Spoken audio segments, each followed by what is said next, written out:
Diagnostic, on le connaît. Mais maintenant, pronostic.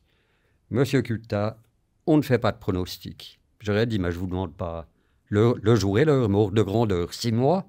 Mais elle dit, ouais, 6 mois, ouais, pas de problème. 2 ans, là, ils étaient déjà moins sûrs. Un oui, moyennement convaincu. J'ai dit 5 ans. Puis là, j'avais vu des têtes plus blanches que les blouses qu'ils portaient. Tout le monde se regardait la pointe des chaussures. Il y a eu un silence pendant un temps indéfinissable. Le temps prend presque une autre dimension dans ces moments-là. Et puis, ce silence a été rompu par un des médecins qui était présent, qui m'a dit Monsieur Gupta, 5 ans, c'est très, très, très long. J'ai dit, bon, peut-être 2 ans, c'est pas garanti, mais de toute façon, pas 5 ans. Oui. Bonjour à tous, bienvenue dans la saison 4 du podcast Face au miroir, réalisé en coproduction avec 20 minutes. Aujourd'hui, j'ai la chance de recevoir son excellence Bertrand Cuta. Comment vas-tu? Mais merci de me recevoir déjà, merci de m'avoir invité. Je veux bien, je suis content d'être ici avec toi aujourd'hui. Hein, et puis, content d'entamer la discussion qui s'annonce. Exactement. Donc, je te laisse y aller de toutes tes questions. C'est gentil. Tu me mets à l'aise déjà, Bertrand. J'apprécie. Avec plaisir. Merci. Tu sais quoi, on va directement se tourner et rentrer dans le vif du sujet. Ma première question, c'est, tu es le plus ancien malade du sida en Suisse. Mais qu'est-ce que ça a impliqué pour toi?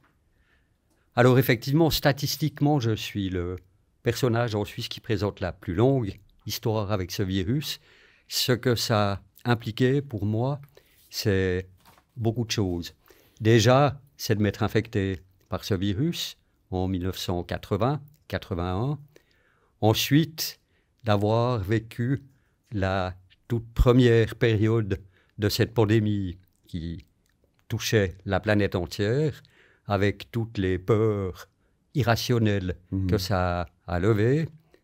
Après, j'ai dû commencer d'être traité. Les trithérapies qu'on connaît aujourd'hui, enfin, trithérapie, c'est générique. Les multithérapies, je dirais, qu'on connaît aujourd'hui, n'existaient pas lorsque j'ai commencé d'être traité en 1992. Il existait la ZT, c'est un médicament, une molécule qu'on donnait de façon unique. J'ai eu recours à ce traitement que j'ai supporté pendant 2 ans. 2 ans après lesquels les effets indésirables induits par le traitement étaient tels que j'ai dû stopper le traitement. Et c'est à ce moment-là que les pharmaceutiques cherchaient des patients volontaires pour expérimenter de nouvelles formes de thérapie, à savoir des thérapies combinées, associer plusieurs molécules différentes dans le cadre d'un même traitement, ce qui ne s'était jamais fait auparavant. Donc tu as été un cobaye en fait?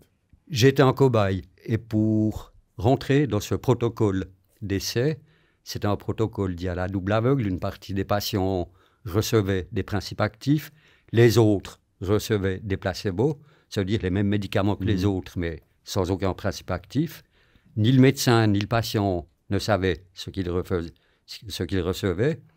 Et puis, pour entrer dans ce protocole, on devait signer un formulaire de décharge de responsabilité envers le corps médical et les pharmaceutiques, sur lequel il était clairement stipulé que les expériences qu'on allait entreprendre sur moi, on ne me garantissait aucun effet bénéfique, mais des effets indésirables, peut-être bénins, voire irréversibles, ou alors, dans le pire des cas, mortels. Wow. Lorsque j'ai signé ce document, c'était plus pour moi. J'avais fait mon propre deuil. Fait ton deuil. J'étais serein par rapport à ça. Plus personne ne voulait de moi. Je pouvais encore faire quelque chose pour les autres. C'est ce qui m'a motivé à entrer dans ce protocole. Et ça, c'était en quelle année, tu as dit?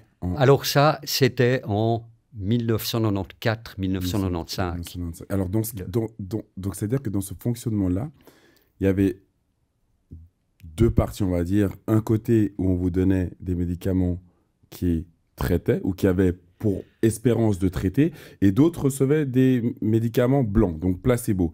Mais ça, toi, c'est pas ce que tu reçois alors. C'est une surprise. Ah, aucune idée. Ni le médecin qui me suivait dans le cadre de l'étude. c'est ce qu'on appelle un protocole à la double aveugle. C'est-à-dire ni le médecin, ni le patient, c'est ce qu'il reçoit. C'est un protocole qui se déroulait sur une année, puis après une année, on s'est rendu compte que ça fonctionnait, contre toute attente. Wow. Pour moi, c'était une belle porte de sortie, sans plus. Totalement. Mais je ne m'attendais pas du tout à ce que ça fonctionne. Mais psychologiquement, ça a dû être quelque chose, ça, quand même. Hein. Oui, mais j'avais cette sérénité. J'avais eu déjà 2 ans où je m'étais préparé. J'avais dû faire mon deuil. Quand j'ai dû commencer d'être traité, il y a bien sûr la première réaction quand j'ai appris la situation gravissime dans laquelle je me trouvais. Ça a été d'abord un effet de sidération. Quand on apprend sa propre mort prochaine, ça ne laisse pas indifférent. Ensuite, il y a eu un moment d'une certaine forme de révolte. Et puis ensuite, l'acceptation. Puis une fois passé l'acceptation, voilà, on est conscient de ce qui se passe, on fait avec, et puis on essaie de vivre chaque jour pleinement parce qu'on sait qu'on arrive au bout du compte. C'est aussi simple que ça. C'est sûr. Et, d'autres ne sont pas parvenus à arriver à la phase d'acceptation. Ils en ont extrêmement souffert. Je ne juge personne, donc. Hein. Tout à fait. Mais moi, je me suis rendu compte, ayant passé par là, que c'est quelque chose qui m'a aidé dans cette épreuve. Tu parlais de conscience et je trouve ça très intéressant parce que est-ce que dans ton cheminement, donc dans ta jeunesse, toi qui as été infecté plus tard et tu vas me raconter comment, est-ce qu'il y avait de la prévention faite à l'école? Quand tu sors de l'école, par exemple, quand tu sors et que tu vas au collège ou que tu vas dans la suite de tes études, est-ce qu'il y a un travail sur cette maladie qui est déjà un petit peu expliqué ou pas du tout? Alors, à l'époque, hein, j'ose pas dire mon âge, je suis né en 1960, ça veut dire que j'ai terminé ma scolarité en 1976. Il n'y avait pas de prévention VIH. Le VIH existait déjà, mais on n'en parlait pas du tout. Hein, c'était inexistant dans la réalité des choses. L'éducation sexuelle, il n'y en avait pas. On était dans le désert total, néant total. Voilà. Alors, ceci fait que, voilà. Ensuite, comment je me suis infecté, je dirais que c'est une question qui demande de réponse. Premièrement, toutes les personnes que j'ai rencontrées qui se sont retrouvées dans la même situation que moi, aucune n'a choisi d'être infectée et pour toutes, c'était un bouleversement total de leur existence. Ça, c'est la réalité des choses.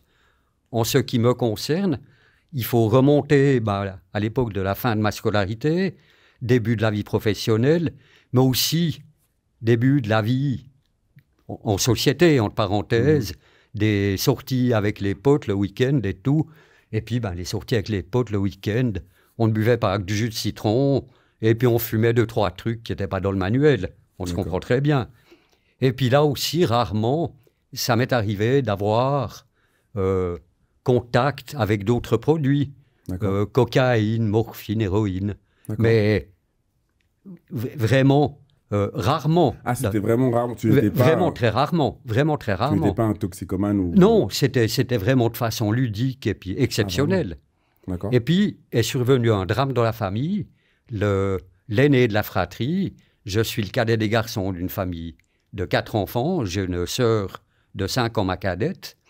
Alors l'aîné de la famille, qui est un type brillant, extrêmement intelligent et tout, mais dès qu'il était aux manettes d'une machine à moteur, c'était nos limites, a eu un très grave accident de la circulation à Genève. D'accord. On a été informé le soir qu'il était hospitalisé dans un état catastrophique.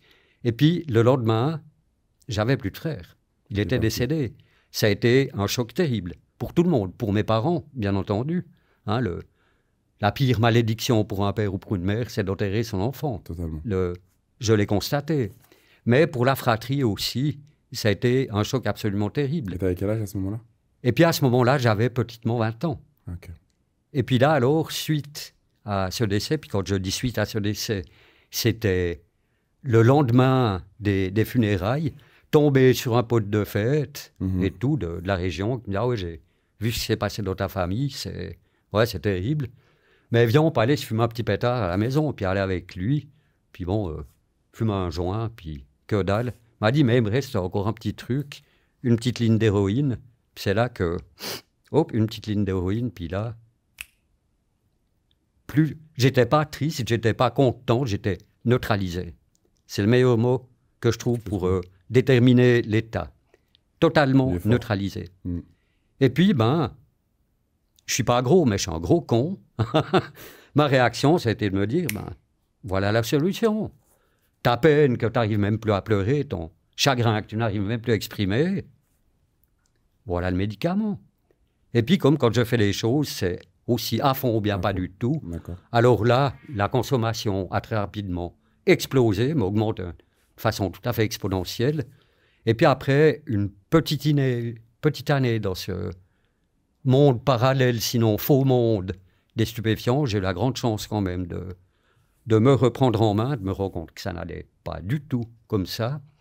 Et puis, ben, la solution, c'était ou bien acheter 1 gramme d'héroïne, tout envoyer en même temps, et puis c'était overdose, et puis c'était terminé, ou bien ouvrir les yeux, puis voir la vie. Il y a des moments durs dans la vie, il y a des moments très durs. Mais je dirais, la vie est belle. Elle vaut la peine d'être vécue. C'est cette option-là que j'ai choisie, et j'ai choisi de me désintoxiquer, de sortir de cette ornière. Mais tu es passé près de la mort dans cette période-là ou pas? Est-ce qu'il y a eu des moments d'alerte? Parce que, en plus, ce que je trouve très très fort, c'est que tu fais allusion à ton frère qui est parti. Donc, déjà un décès dans la famille. Et toi, en même temps, dans ce monde-là, tu peux t'y en approcher aussi, indirectement. Directement. Alors, indiscutablement, les risques d'overdose existaient déjà. J'en étais parfaitement conscient. Ça ne m'a pas empêché d'eux. Les risques de transmission d'autres maladies, hépatite notamment, qui est aussi une maladie potentiellement mortelle, on les connaissait. J'ai quand même sombré dans cette histoire.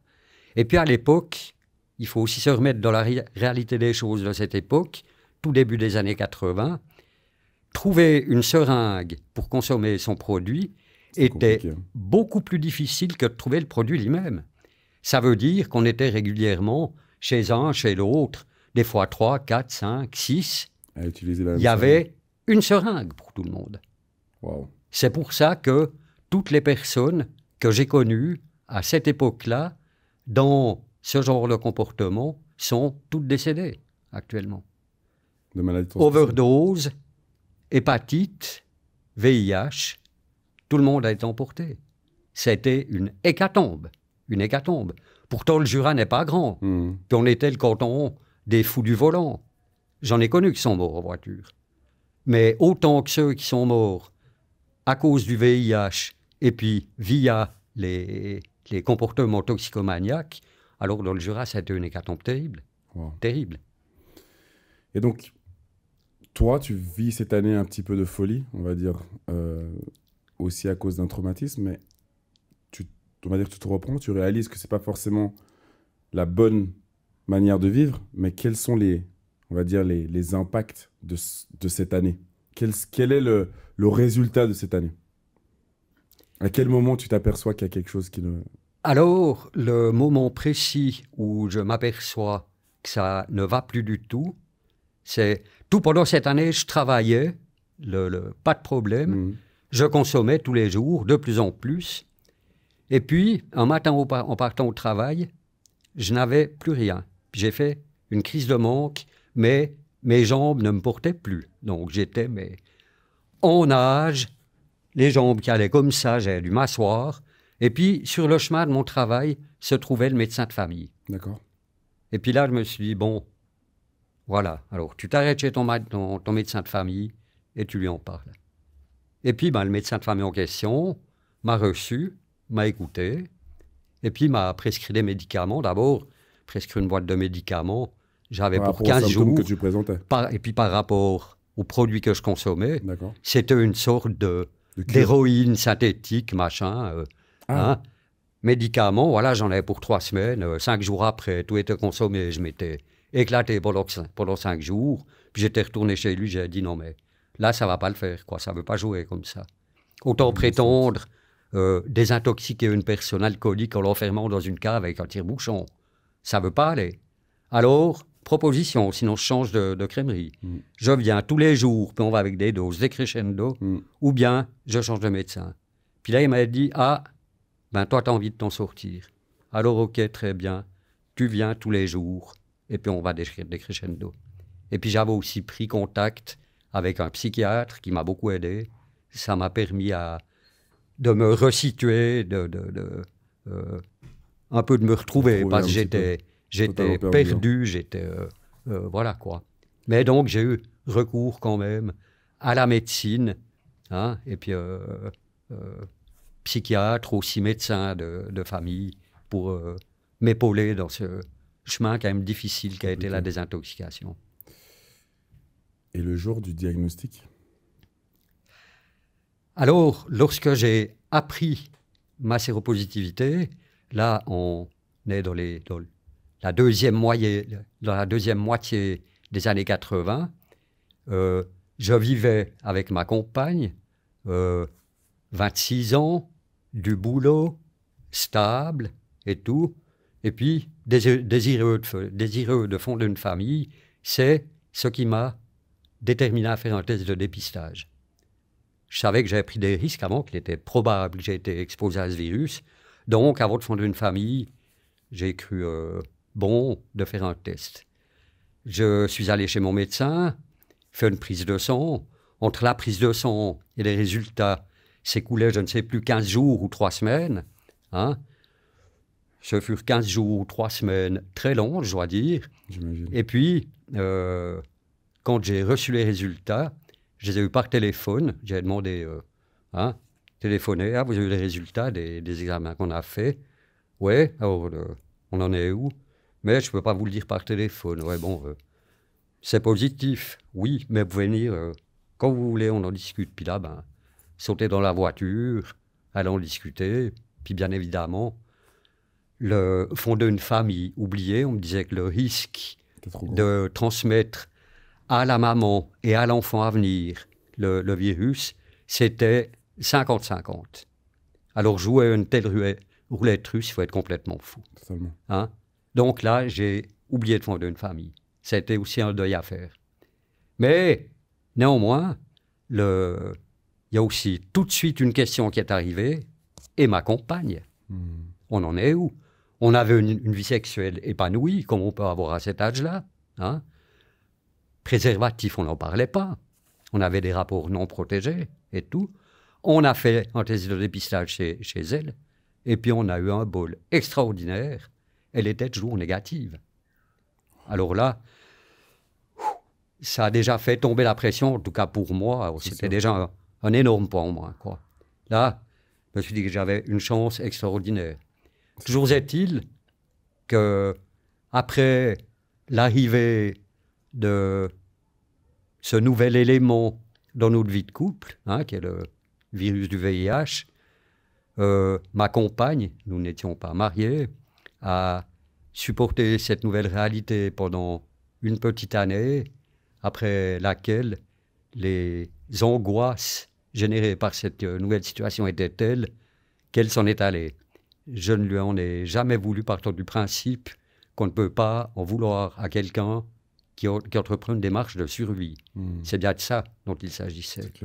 Mais ça a été une épreuve de plus pour moi. Je savais parfaitement pourquoi elle s'en allait. C'était un moment très difficile.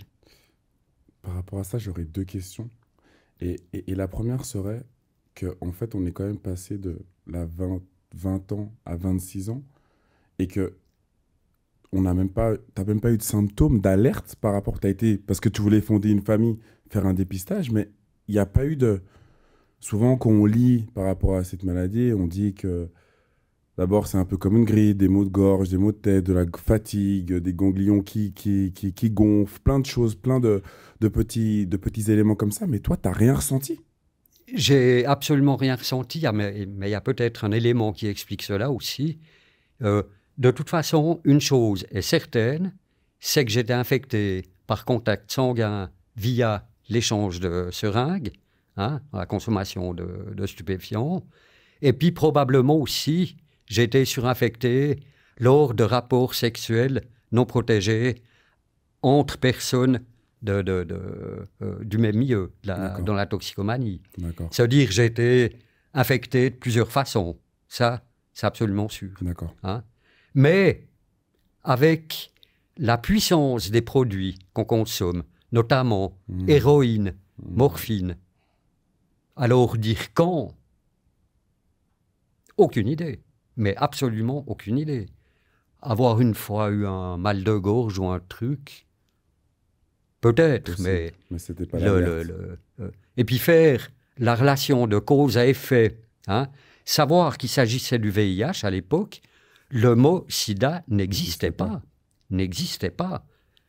Ce qui ne m'exonère de rien, encore une fois. D'autres risques étaient inhérents à la toxicomanie, on en était parfaitement conscient, on a quand même sombré là-dedans. Mais le mot sida n'existait pas.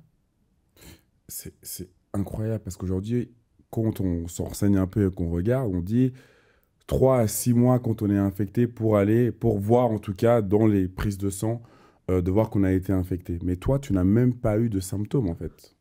Aucun. Qui aurait pu te dire je dois aller à l'hôpital parce que ma santé se dégrade. Rien. Non.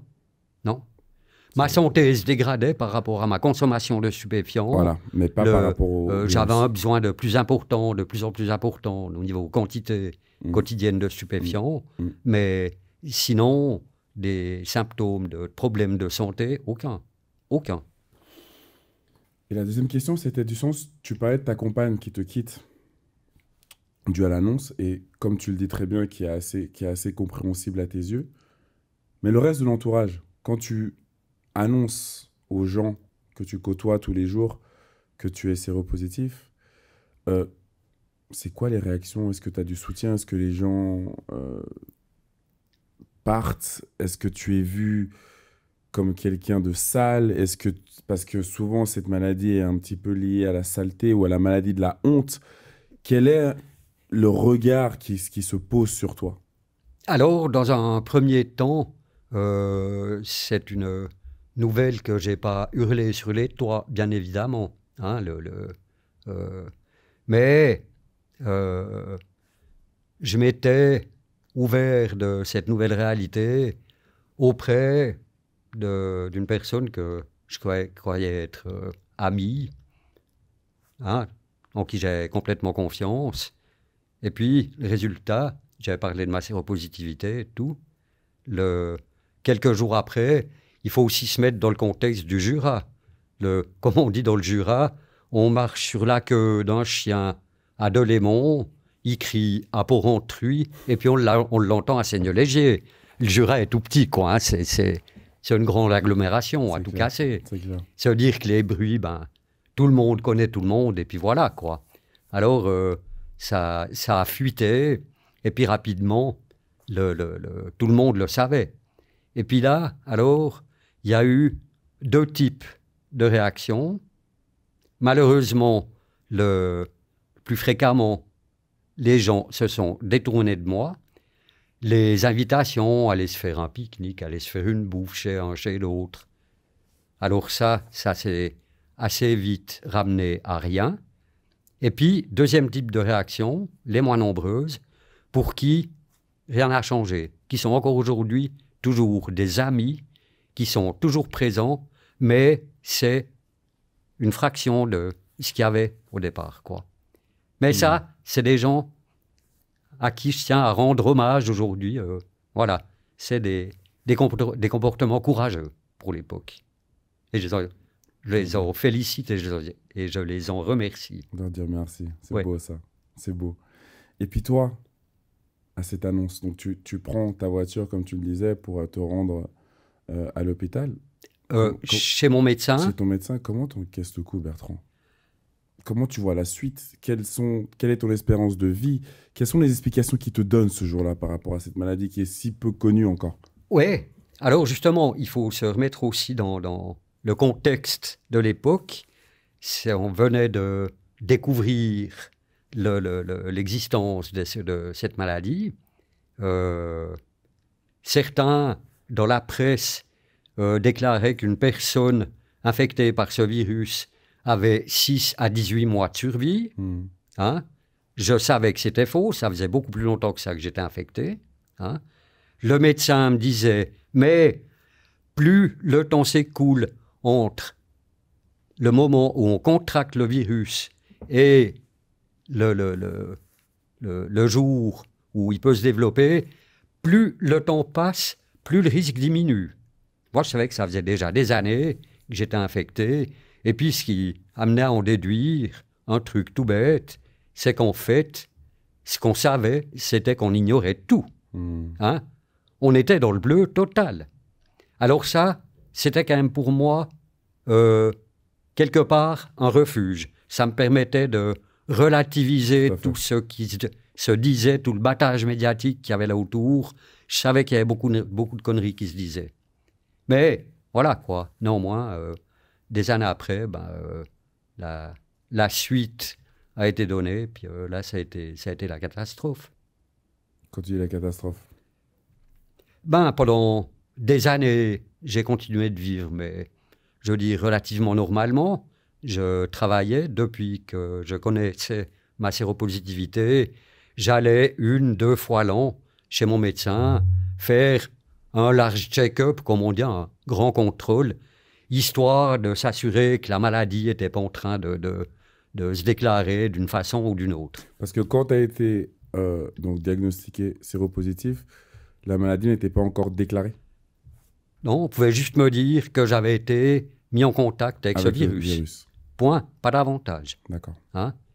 Et puis là, fin 1992, lors des contrôles de routine que je faisais, on s'est rendu compte que mon système immunitaire, pour faire simple, hein, en principe c'est les lymphocytes CD4, mais je ne suis pas là pour donner un cours magistral de médecine, j'en serais parfaitement incapable d'ailleurs, hein, mais en gros, mon système immunitaire était détruit à plus de 80%.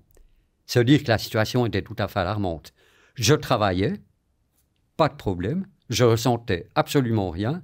C'est des examens sanguins très particuliers qui ont révélé que, quand on a cherché vraiment dans le système immunitaire s'il y avait des signes précurseurs d'une catastrophe autant redoutable que redoutée, étaient présents. Puis là, ils étaient plus que présents. La maladie était déjà bien avancée, en fait. Et puis, voilà. Alors là, ça a été la gifle, mais terrible, terrible. Là, c'est le monde qui s'écroule, le plancher qui se dérobe, le plafond qui nous arrive sur la tête, c'est tout en même temps, quoi. Ça a été un temps extrêmement difficile. Même en sachant que tu avais pu être exposé avec tout ça, au moment de l'annonce et quand on réalise que tu es en fait affecté, que justement ton système immunitaire était quoi, à 80% dégradé? Oui. Ouais, j'ose imaginer que ça a dû être compliqué à encaisser ça. Mais, et dans cet encaissement, tu vois, du sens où on te donne cette nouvelle-là, c'est quoi? On te donne une espérance de vie? On te donne des indications? On te donne qu'il faut faire des médicaments? C'est quoi la suite? Parce que une nouvelle aussi grande a beaucoup de conséquences quand même. Oui, énorme. Lors de mon premier rendez-vous à l'hôpital universitaire de Bâle, dont je bénéficie toujours des excellents soins, voilà, à la fin de l'entrevue avec les médecins, il y avait un groupe de 3 médecins avec qui je discutais. Hein, je leur ai dit, diagnostic, on le connaît, mais maintenant pronostic. Monsieur Culta, on ne fait pas de pronostic. J'aurais dit, mais je ne vous demande pas le jour et l'heure, mais ordre de grandeur, 6 mois. Mais elle dit, ouais, 6 mois, ouais, pas de problème. 2 ans, là, ils étaient déjà moins sûrs. Un oui, moyennement convaincu. J'avais dit 5 ans, puis là, j'avais vu des têtes plus blanches que les blouses qu'ils portaient. Tout le monde se regardait la pointe des chaussures. Il y a eu un silence pendant un temps indéfinissable. Le temps prend presque une autre dimension dans ces moments-là. Et puis, ce silence a été rompu par un des médecins qui était présent, qui m'a dit « Monsieur Gupta, 5 ans, c'est très, très, très long. » J'ai dit « Bon, peut-être 2 ans, c'est pas garanti, mais de toute façon, pas 5 ans. » Oui. Ça a été terrible. Ça a été terrible. Tu fais un D'abord- deuil à ce moment-là? Tu fais un deuil à ce moment-là? Alors, pas tout de suite, non. Il y a d'abord un moment de sidération. On reçoit ça, une montée d'adrénaline, pas possible. Hein. Mais en principe, quand il y a des montées d'adrénaline, ça monte très rapidement, et après ça retombe presque aussi sec. Là, ça a monté, et puis c'est resté en haut. C'était vraiment un effet de sidération. Et puis après, il y a le moment, j'entends, où il y a une forme de rage par rapport à ça. T'as du regret aussi ou pas? Je ne dirais pas de regret, mais vraiment de révolte profonde par rapport à ça. Puis on dépasse ce moment, puis après on se dit, bah, on a beau se révolter et tout ce qu'on veut, ça ne va rien changer. Sinon, encore replier les choses. Rendre l'invivable encore plus invivable. Puis là, on arrive dans l'acceptation. Puis une fois qu'on a dépassé ce stade de l'acceptation, voilà, on continue la vie du mieux qu'on peut, sachant qu'il ne reste plus beaucoup à vivre. Mais là, c'est paradoxal à dire, on sent l'air qu'on respire, on sent l'air dans les poumons, on a une acuité visuelle aussi auditive et tout, mais qui est multipliée par 10, quoi. C'est absolument, déployé, en fait. absolument fou. Absolument fou. Moi aussi, ça a été le début des prises de traitement. À l'époque, c'était la ZT, c'était le seul médicament qu'on donnait aux personnes dans cette situation. On m'a donné la boîte de médicaments. J'ai eu 2 jours à la maison. D'abord un petit peu réfléchi avant de les prendre. Puis là, je me suis dit, mais si ça peut me prolonger la vie d'1 mois ou de 2 mois de vie décente, ça vaut la peine. Une vie, on n'en a qu'une, hein. On n'en a pas 2. On en a une. Alors, si on peut un peu prolonger tout ça, hein, puis profiter de voir, de ressentir encore les choses, on y va. J'ai commencé de prendre les traitements. C'était des traitements, c'était pas de la guimauve, hein, c'était des traitements lourds en effet indésirables. Voilà. Mais non, moi, j'ai commencé de prendre ces traitements. Mais aussi, une des premières conséquences était la suivante, c'est que les effets indésirables des traitements, qui étaient déjà très lourds, plus là on peut parler de traumatisme psychologique, d'apprendre cette nouvelle situation, ont fait que j'ai dû cesser mon activité professionnelle. Et puis là, possible. non, c'était plus possible. C'était plus possible. Et puis là, c'est pour l'anecdote, mais il s'est trouvé que j'étais mal assuré au niveau perte de gain, maladie. Et puis, du jour au lendemain, je me suis retrouvé condamné à mort à relativement brève échéance. Sans revenu, je gagnais entre 5 500 et 6 000 francs par mois à l'époque. Hein. La assistance sociale, 40 francs par jour. Tout ça en même temps. Et puis 6 mois après, mon épouse s'en est allée. Je dois dire que c'était une période très nourrie de mon existence, extrêmement dure à vivre. Mais voilà, on a traversé ça. Puis je suis quand même vachement content d'être là encore aujourd'hui. 5 ans, on t'avait donné 2 ans. 5 ans, on n'y croyait pas trop. Et aujourd'hui, ça fait combien de temps? 30 ans. Et t'es avec nous encore. Eh oui. Vous devez encore me subir. Vous n'avez pas de bol. Non. On est très content de te recevoir. On est très content de te recevoir. Waouh. C'est tellement fort que je me demande, qu'est-ce qui t'a fait continuer? Avec tout ce que tu viens de me dire à l'instant, à quoi tu t'es raccroché pour te dire, en fait, non, c'est pas la fin. Ma femme me quitte, ma compagne me quitte, je suis malade, je n'ai plus d'argent. Qu'est-ce qui t'a fait continuer, Bertrand? L'amour de la vie, sans aucun doute. La prise de conscience que c'était, j'arrive au terme. Imaginez qu'on arrive au terme de son existence à 33 ans. C'est pas facile. C'est pas facile. Mais voilà, comme j'ai dit tout à l'heure, cette sensation, mais complètement amplifiée de tout, hein, mais aussi des sentiments très désagréables, j'entends, m'arrive à dépasser, mettre de côté ces trucs désagréables, et puis d'aller vers les trucs qui plaisent. J'étais un tout fou de moto, je faisais du trial, j'avais encore ma moto de trial à la maison, ça a été ultra bénéfique. J'allais me faire mes petites balades, totalement illégalement, n'est-ce pas? Je sautais sur ma moto, hop, les crêtes du Jura, j'allais me balader une matinée, exercice, je rentrais, j'étais bien fusillé, et tout, Bon vivant. bien claqué. Puis je me disais, mais quelle boule, t'as vu des petits oiseaux, t'as respiré le bon air de la forêt. Encore une journée de gagner. Yes. Puis ça, c'était... Chaque jour était un nouveau jour. Et puis, C'est tellement fort. chaque fois, le matin, j'entendais les petits oiseaux. Je me disais, ben, Mais c'est ça encore aussi. un jour de gagner. Ça, c'est ce que tu viens de dire est tellement incroyable parce que ceux qui ont, on va dire, la chance ou la bénédiction de ne pas avoir de maladie, où on leur donne un temps de vie, je pense même pas qu'on a conscience qu'on se réveille tous les matins et de le voir comme une bénédiction. Tu sais, c'est peut-être quelque chose d'acquis, c'est presque normal. Et on n'a pas conscience de ça, tandis que toi, dans cette position-là, eh ben, chaque jour est un nouveau jour, quoi. C'est une chance où tu es là encore avec nous et présent sur Terre. Chaque jour est un bénéfice. Ouais. Hein? Ouais. Et puis, j'en suis parfaitement conscient, encore aujourd'hui. Hein, pour moi, chaque jour est un jour de plus. J'aurais jamais dû vivre normalement. Ouais. Alors, c'est complètement fou. C'est complètement fou. Mais ça, déjà, cette prise de conscience de la vie et aussi de sa finitude, de sa propre finitude, fait que, hein, voilà. Et puis ensuite, ben, le temps passant, la situation s'est dégradée,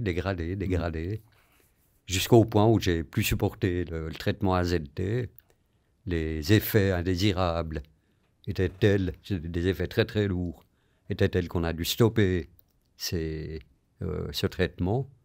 Et puis c'est là que j'entends, il me restait 3 pour 1000 déficiences immunitaires, c'est-à-dire dans 1 cm3 de sang, toi qui a une santé insolente, dans 1 cm3 de sang, tu as en gros 1200 lymphocytes CD4.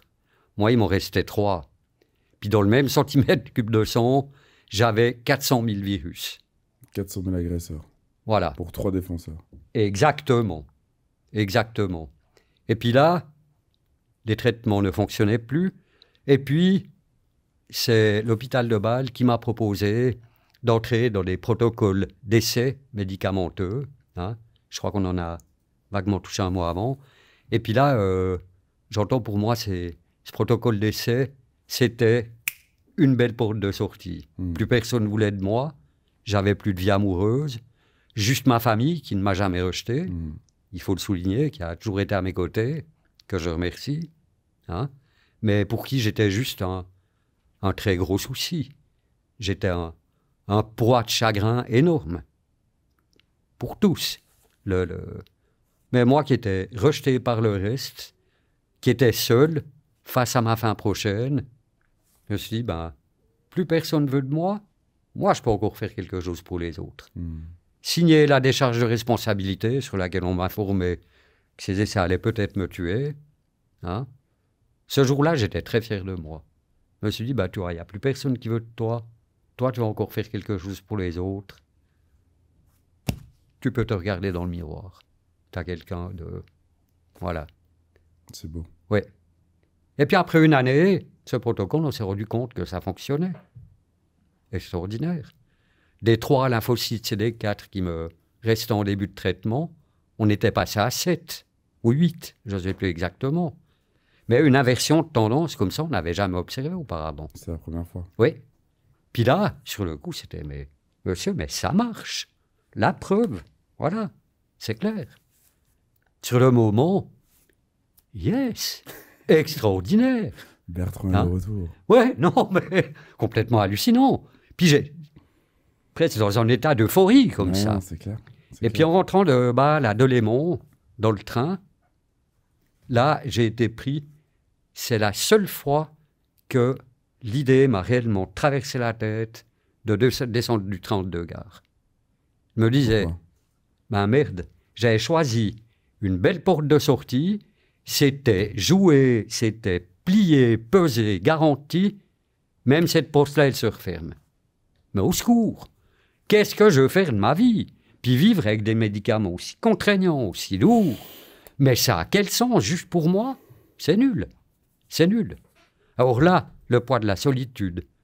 Et puis, pour une fois qu'il y avait un embryon de bonne nouvelle, plus personne à avoir à serrer dans ses bras, ou bien dans les bras de qui se réfugiait.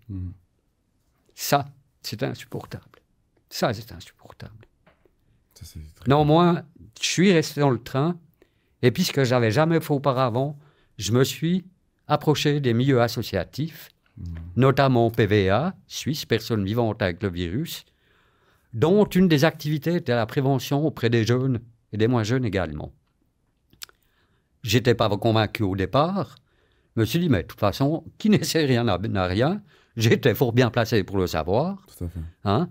Et puis, je me suis impliqué dans cette forme de prévention.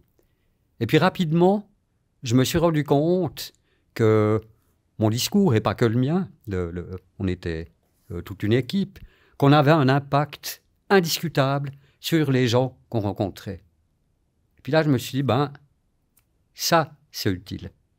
Ça rend attentifs les gens, que ça vaut la peine de se protéger, que ça reste une maladie très pénible, hein, où les personnes touchées sont exclues, discriminées, tout.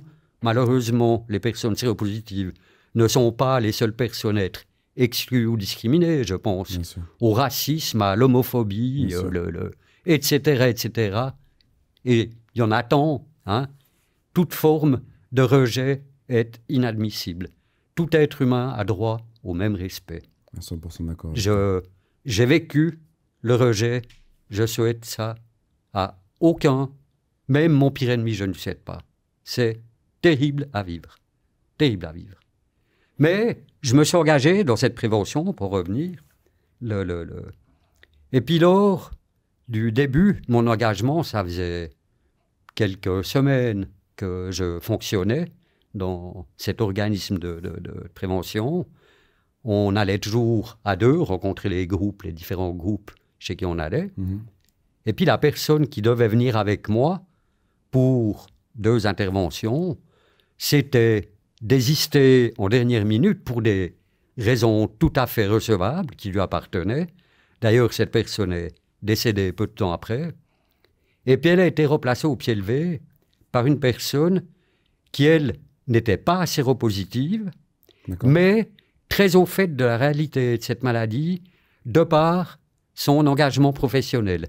Elle travaillait proche des milieux associatifs et tout, relatifs à cette maladie.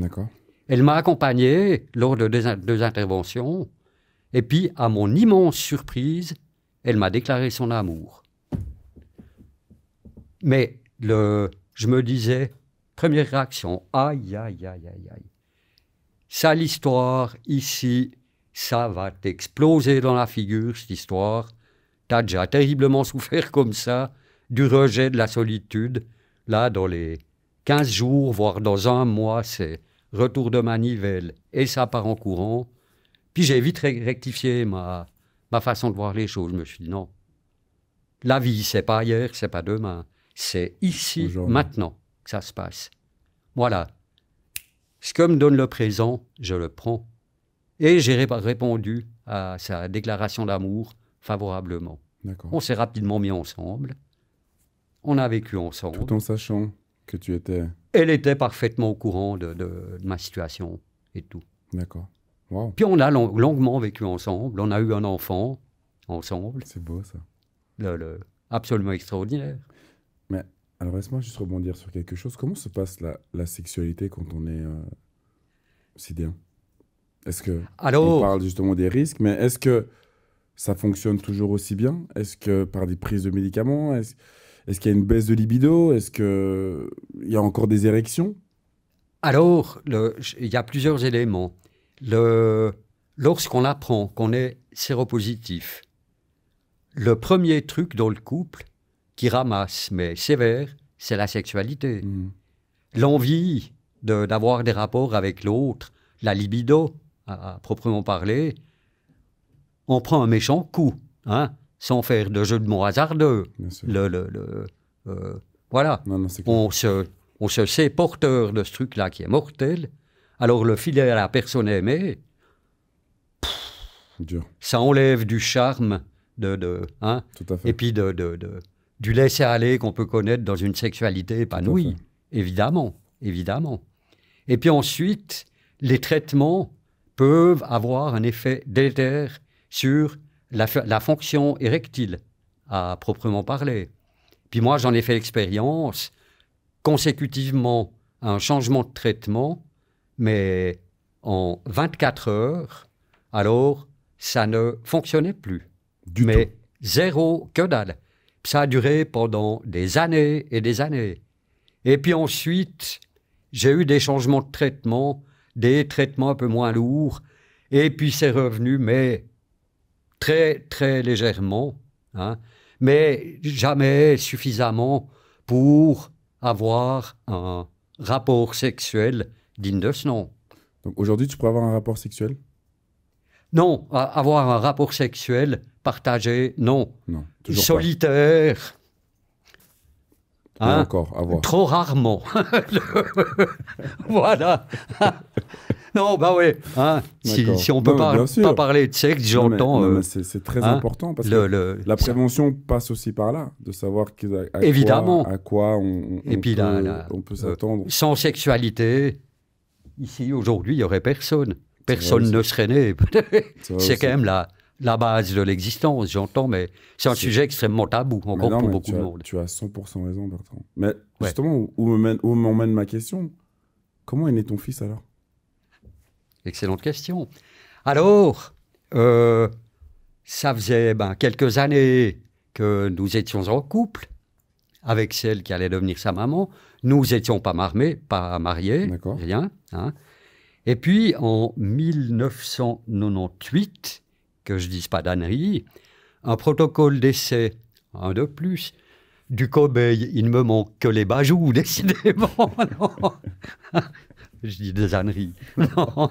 Hein? En 1998, nous avons été informés, via l'hôpital universitaire de Bâle, qu'un protocole d'essai allait se tenir à Saint-Gall, pour la Suisse, hein, visant à permettre à des couples sérodiscordants, c'est-à-dire où l'un des deux est séronégatif et l'autre séropositif, dans la même configuration que le couple conformé, à savoir monsieur séropositif, madame séronégative, d'avoir des enfants en minimisant vraiment le risque de transmettre le virus à la maman et à l'enfant souhaité.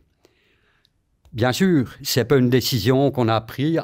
Ah ben ouais, tiens, intéressant, on y va. Non, ça, on en a longuement discuté, hein, très profondément discuté, et puis on a décidé d'adhérer à ce protocole. Pendant une année, ça ne concernait que moi. Je devais répondre favorablement à tout un tas de critères médicaux.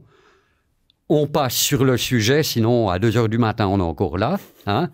Mais après une année, je répondais favorablement à tous ces critères. Et puis, on a pu passer à la phase dite active du protocole, qui celle-là se déroule à Saint-Gall. Ça veut dire, puis là, c'est, si j'ose dire, madame qui rythmait la valse. Voilà. C'est une façon de voir les choses, quoi. Hein? Selon son piquet l'âge, on sautait dans la voiture, départ Saint-Gall, et puis c'est là qu'on passait à la phase active du protocole. Ça veut dire, on s'est rendu une première fois à Saint-Gall, j'ai dû donner du sperme. Or, le premier rendez-vous, pas très engageant, déjà une bonne sœur tout à fait affriolante, 1m95, 150 kilos, un gobelet. Monsieur, il nous faut du sperme. Vachement engageant le truc, au secours. Et puis voilà, donner du sperme, il fallait faire un spermogramme, analyser, etc. Et puis discuter avec 3 toubibs qui étaient devant nous. Alors, derrière le bureau, madame, monsieur, veuillez vous asseoir, 2 chaises. Ils regardent le dossier. Vous voulez un enfant? En s'adressant aux deux. C'est pour là qu'on est ça. Hein. Oui, effectivement, un enfant. Bien. Monsieur, vous savez que vous ne le verrez pas grandir. On dit, écoutez, les gars, il il y a quelques années en arrière, à l'hôpital universitaire à Bâle, on me donnait 2 ans à tout casser. Aujourd'hui, je suis encore là, et puis mon système immunitaire s'est grandement amélioré. Alors, c'est pas du tout dans cette optique-là qu'on part. Mais c'est vraiment comme ça qu'on et puis ça, t'annonce. c'était une question filtre. Si tous les deux, on s'était effondrés, hein, puis tombant l'armée, tout, ils nous auraient dit non. Réfléchissez encore. D'accord. Puis là, une fois qu'on a eu répondu à la question, là, le ton a complètement changé, quoi. D'accord. Ce qui me permet de dire que c'est une question filtre. Et puis là, on a discuté du protocole, comment ça allait se passer et tout. Puis nous, on a eu une chance absolument extraordinaire. C'est à la 4e tentative qu'une grossesse a été enclenchée. Parce que les probabilités, c'est combien? Alors là, les probabilités, c'était à peu près 20%. C'est-à-dire que c'était quand même faible. On a connu d'autres personnes qui ont essayé aussi ce protocole, chez qui ça n'a pas fonctionné, qui ont essayé 8 fois, puis ça n'a pas joué. Voilà, quoi. Non, on a eu une chance folle, quoi. On a eu une chance folle. Et puis, là, alors, je vais te donner un scoop terrible. Le 26 novembre 1999, à 1h de l'après-midi, pardon, pas de souci. Hein, nous avons conçu notre enfant. Quel est le père ou la mère qui peut dire, voilà, notre fils ou notre fille a été conçu à tel endroit, à telle heure, tel jour? Personne. Vous êtes les seuls? Eh bien, voilà. On savait exactement quand, où, comment il avait été conçu. Et puis, ce 26 novembre, j'avais dit à l'équipe médicale, à Saint-Gall, bon, voilà, alors cette fois, c'est la bonne, le 26 novembre. Donc, le 26 août, en début d'après-midi, je vous rappellerai pour vous dire s'il s'agit d'une fille ou d'un garçon. Ah, mais monsieur, c'est pas comme ça qu'on calcule. À Saint-Gall, vous calculez pas comme ça. Dans le Jura, c'est comme ça qu'on fait. Donc, rendez-vous le 26 août. Et le 26 août, à 1h30 de l'après-midi, je leur téléphonais en leur disant, écoutez, vous aviez raison, je me suis totalement planté dans mon calcul, mais il s'agit d'un garçon, il n'est pas né à 1h, mais à 12h58. Et c'est la vérité. Wow. Et puis ce moment-là, j'entends Mais non. le jour de sa naissance, pour tout parent, voir son propre enfant arriver au monde, c'est complètement extraordinaire. Mais dans cette situation particulière, c'est encore 2 fois plus fou. Oh, c'est incroyable. J'ai vu mon petit arriver au monde, je l'ai pris dans mes bras, mais c'était surréaliste. C'était surréaliste. Là, tu comprenais pourquoi tu t'es débattu pendant toutes ces années, ouais. Je pense aussi. Hein. Et puis là, le premier truc qui m'est venu à l'esprit, je me suis dit, tu n'as pas le droit de canner avant de l'amener pour son premier jour de scolarité, l'amener à l'école, toi-même. Je l'ai amené à l'école, je l'ai vu grandir, j'ai appris à aller en moto, je l'ai un peu initié à l'escalade, qui pratique. Maintenant, c'est un grand gaillard. Il a quoi, 22 ans? Il a 22 ans, il a un métier, il a du boulot, il est taillé comme une armoire, il pète la santé, il va extra. J'en suis extrêmement fier. C'est beau ça. Ouais. C'est beau ça. Mais comment tu lui amènes, à quel moment surtout, tu lui parles de ta maladie? Alors, c'est un problème dont on avait parlé avant de le concevoir avec sa maman, bien entendu. Et puis on s'est dit, c'est toujours la ligne qui nous a guidés. On s'est dit, mais voilà, 1, il ne faut jamais aller au-devant de ces questions. 2, il ne faut pas se cacher de cette réalité. Je ne veux pas me cacher pour prendre mes médicaments. Ce serait prétendre commencer une éducation sur un mensonge. Alors là, mais on va droit à la catastrophe, clair. Hein? Alors voilà, déjà un petit peu appliquer ces principes de base. Et puis on a toujours fonctionné comme ça. Puis attendu que ces questions viennent. Et puis il y a eu quelques questions quand il était petit. Il me voyait prendre des médicaments, machin et tout. Voilà, puis lui avait été soigné une fois ou l'autre pour une angine, un truc, comme tous les enfants. Puis il se rendait bien compte que lui, quand il prenait des médicaments, il y avait un début du traitement, une fin du traitement, ben après c'était terminé. Puis une fois, il m'avait demandé, il m'a dit, papa, tu veux pas bientôt arrêter de prendre des médicaments, t'es pas bientôt guéri, toi? J'avais dit, mais tu sais, Louis, j'ai comme une espèce de petite bête en moi, puis il faut lui donner à manger, sinon c'est elle qui va me bouffer, quoi. Alors je lui donne à manger, c'est pour ça que je prends les médicaments. Et puis ça lui a suffi. Et puis à sa demande, il est venu plusieurs fois avec moi au contrôle à l'hôpital, à Bâle. Oui, oui. Et puis ça le rassurait aussi. Vous voyez, mes médecins, les infirmières qui s'occupaient de moi et tout. Voilà. Et puis, pour lui, l'hôpital universitaire de Bâle, c'était mon hôpital. C'était fantastique. Il était même venu une fois assister. Il avait insisté pour venir avec moi. J'avais dû passer un scanner, machin. Puis j'avais pris avec. Puis il avait été dans le local technique avec les techniciens qui faisaient la machine. Il me voyait dans le tuyau. Hein. Et puis bon, l'examen avait duré quoi? C'était un thorax, machin, du genre 30 minutes. Puis voilà, bon, passé les 30 minutes, moi, aller me rhabiller, machin. Puis c'est une des infirmières qui m'avait ramené le petit. Et puis Louis qui sortait de là. Oh, dis papa, trop cool, j'ai vu comment il te coupe en rondelles avec cette machine. Les enfants, c'est exceptionnel. Ah ouais, c'était fantastique. C'était fantastique.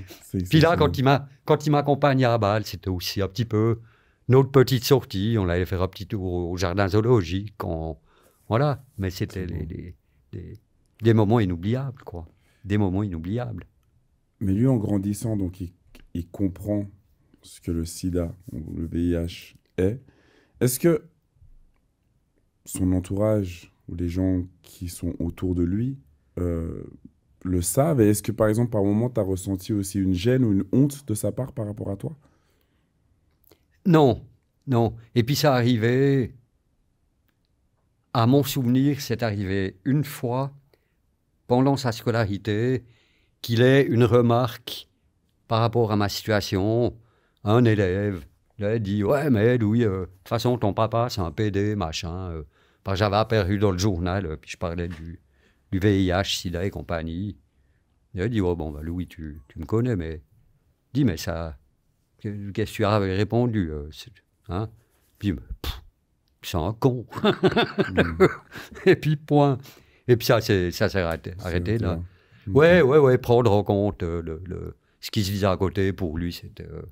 C'est beau ça. Ouais. Il avait un certain recul par rapport à ça. Et puis je crois qu'il me connaissait aussi suffisamment pour savoir que hein, il sait qu'il peut avoir confiance en moi.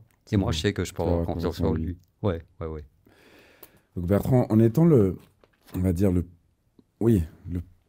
plus ancien infecté en Suisse, est-ce que tu trouves que le côté prévention sur cette maladie est bon, pas assez bon, faible, néant? Est-ce qu'on peut faire plus? À l'heure actuelle, à mon avis, on pourrait faire beaucoup plus. Beaucoup plus. Lorsque j'ai commencé, voilà, plus de 25 ans maintenant, de m'activer dans la prévention, pour la Suisse romande, on avait un projet qui coûtait 120 000 francs par an pour toute la Suisse romande.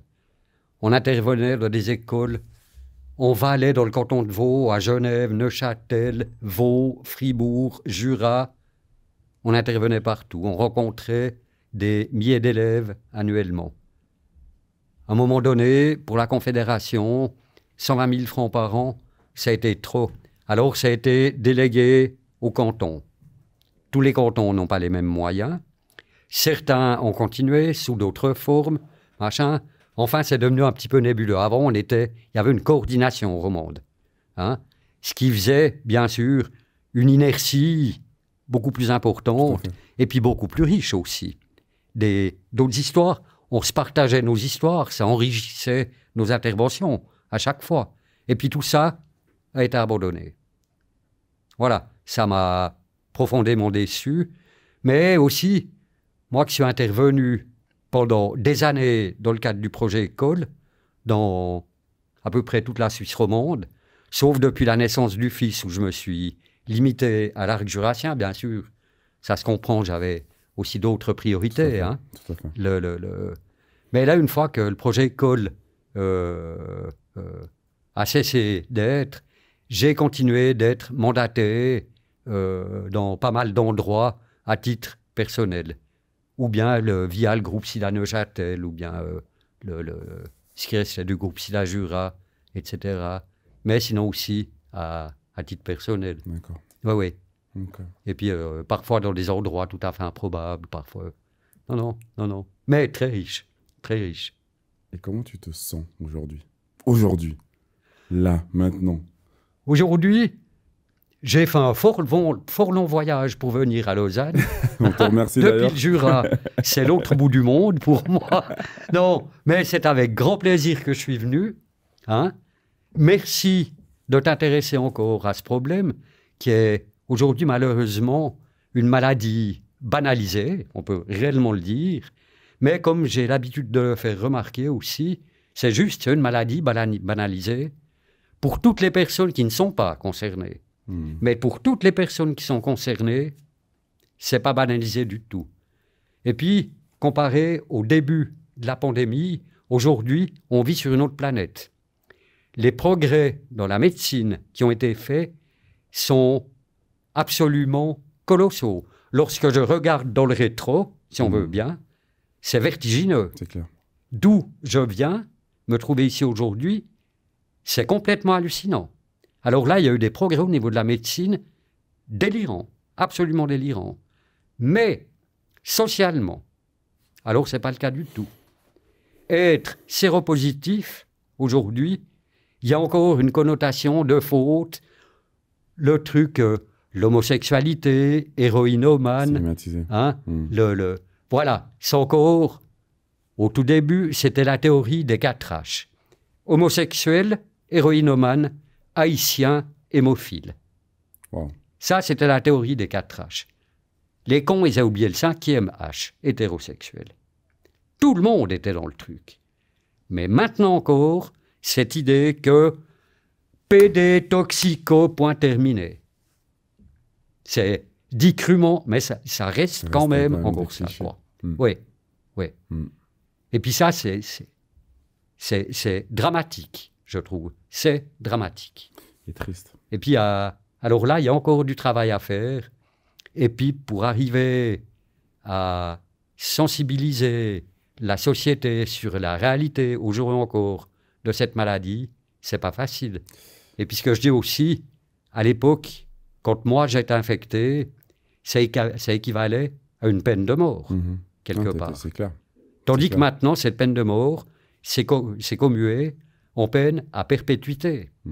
Les médicaments qu'on doit prendre, d'énormes progrès ont été faits, hein, ne serait-ce que dans l'application des traitements. Tout à fait. Avant, c'était des traitements certains, tous les 8 heures, en étant à jeun, 3 heures avant de prendre un médicament, 1 heure après, tous les 12 heures, d'autres médicaments à prendre avec un petit lunch léger, encore des antibiotiques par entre. J'ai fonctionné comme ça, dernière prise à minuit, première à 8 heures du mat', pendant des années et des années. Je ne sais pas comment j'ai fait. Alors ça s'est allégé. Mais néanmoins, ça reste des traitements à vie. Aujourd'hui, il y a des nouveaux traitements qui viennent d'arriver par injection, mais ça implique de d'abord commencer par prendre le traitement par voie orale, tous les jours. On regarde, 1, si le traitement est supporté, 2, s'il est efficace. Et puis après 2 ou 3 mois de ce mode d'application du traitement, on peut passer à 2 injections pour 1 mois. On regarde comment c'est supporté, puis après, c'est 2 injections tous les 2 mois. Puis on peut continuer comme ça. Mais ça reste quand même encore une contrainte. Totalement. Et puis dans des contextes comme celui qui est d'actualité aujourd'hui, ça veut dire avec des pénuries de trucs à gauche, à droite, là, ça devient aussi délicat. Ça devient aussi délicat. Et puis, ben voilà, on est dépendant à des produits chimiques à vie. C'est clair. Alors, la vie, avec toutes mes pilules et tout, je suis vachement content de la vivre, mais sans VIH ni pilule, je pense que ce serait pas mal non plus. Mais je suis très content d'être là quand même. Mais encore 2 questions, après je te laisse. Ah, mais tant que tu veux. Non, C'est ton plaisir. Non, mais Non. est-ce que tu pourrais me faire, en tout cas, réaliser, quand tu parles de médicaments, combien de médicaments tu prends par jour et combien de médicaments tu as pris jusqu'à aujourd'hui pour être encore avec nous?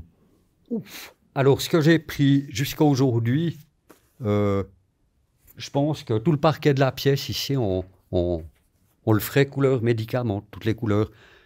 Au début, dans les premières trithérapies, je prenais des médicaments le matin, mais c'était un fond de tasse, un improbable muesli multicolore, pas bon du tout, mais c'était délirant. Je prenais mais jusqu'à 25-30 médicaments par jour.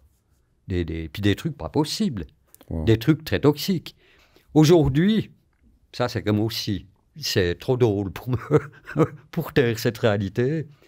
Il y a 3 ans et demi en arrière, j'ai eu l'opportunité, j'avais un traitement que je prenais 2 fois par jour, qui fonctionnait, et puis de le remplacer par un traitement que je pouvais prendre, ça me faisait plus qu'un médicament par jour. Ah! Quel pied! Plus qu'une prise de médoc, c'en est quand même une, mais plus qu'une fois par jour. Le soir, waouh! La liberté, en gros. Ah bah, j'imagine, ouais. 3 semaines après, crac, hôpital, épilepsie, merde. Puis là, alors, monsieur, voilà, traitement, tang, à prendre toutes les 12 heures, matin et soir. T'en rigoles, c'est fou. Hein. Ouais, Avec du recul, c'est... Autant se marrer, quoi. Sinon, rigoler. si on en pleure, on se fout par la fenêtre. Non, mais c'était complètement délirant, quoi. Moi, yes, plus qu'une fois. Crac, au 3 final, semaines. bon. Ouais, bon, ben, Oh. c'était des vacances. On reprend le boulot, les gars. Non, non. Non, mais c'en est presque comique, j'entends. C'est incroyable. C'est incroyable. La dernière chose que j'aimerais te demander, c'est... Bah, comme tu es passé par là, que tu l'as vécu toi-même, j'aimerais juste que tu fasses un petit peu de prévention pour toutes ces jeunes filles, jeunes garçons. Qu'est-ce qu'ils doivent faire attention pour ne pas se retrouver dans la situation dans laquelle tu t'es retrouvé et dans la situation que tu es encore aujourd'hui?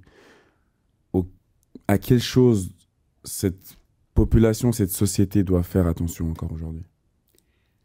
Alors, je dirais, pour la nouvelle génération, aujourd'hui, je ne veux pas dire il faut faire ceci ou bien il ne faut pas faire cela. Ça ne fonctionne pas. Je dirais que la vie est une expérience unique, mais il faut en prendre soin. À savoir, maintenant, lors de soirées festives et tout, l'éventail de petites pilules, la fête, machin, qui existent, c'est un éventail d'autant de drogues absolument incroyables que nous, on n'avait pas à l'époque. Et puis, ce sont tous des produits qui ne font pas augmenter la vigilance. Avoir des expériences sexuelles et tout, à cet âge, j'entends 17, 18 ans, mais quoi de plus naturel, c'est normal. Mais ça vaut la peine de se protéger, ça vaut la peine de faire attention. Je ne souhaite pas à mon pire ennemi de vivre ce que je vis encore aujourd'hui. Et puis, j'entends, il y a quand même aussi un grand espoir. Lorsque, mais on peut faire la fête maintenant, faire gaffe très bien. Mais lorsque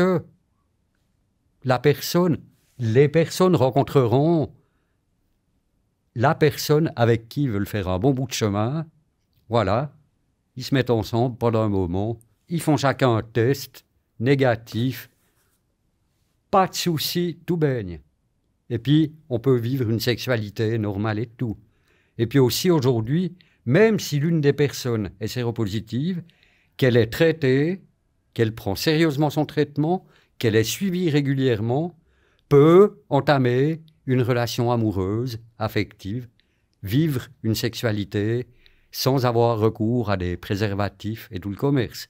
Avec une charge virale qu'on dit indétectable, on peut avoir des relations sexuelles sans protection, mais dans le cadre d'un couple régulier, avec des... voilà, voilà, se dire, il faut quand même garder ses espoirs, pas peindre le diable sur la muraille. les solutions existent, même si aujourd'hui on est plongé dans ce problème. C'est plus la même réalité qu'au début de la pandémie. Mais néanmoins, ça reste un problème qu'on traînera dans l'état actuel des connaissances toute sa vie.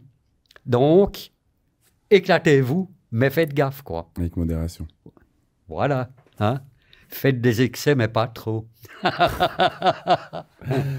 Bertrand, j'ai envie de te remercier déjà pour ce témoignage exceptionnel. Mais c'est moi qui te remercie de m'avoir reçu, de m'avoir invité sur ton plateau. Vraiment, ça me touche énormément. Ça me touche aussi énormément. Je pense que ouais, c'est une maladie tellement taboue. Et je pense que tu l'as amené avec tellement de bienveillance, tellement de douceur aussi, mais de la réalité. Une réalité qui est la tienne. Et je tiens à te remercier parce que je pense que ça va faire du bien aux gens qui ne connaissent pas forcément, qui ne savent pas tout ce qui va avec, tout ce que ça implique. Et ouais, un grand merci du fond du cœur, Bertrand. C'était immense aujourd'hui. Super sympa. Et puis quand même, on a bien ri aussi. On a beaucoup rigolé. Yes. C'est pour ça qu'est faite la vie. Exactement. Aussi. C'est vrai. Merci. Avec grand plaisir. Super sympa.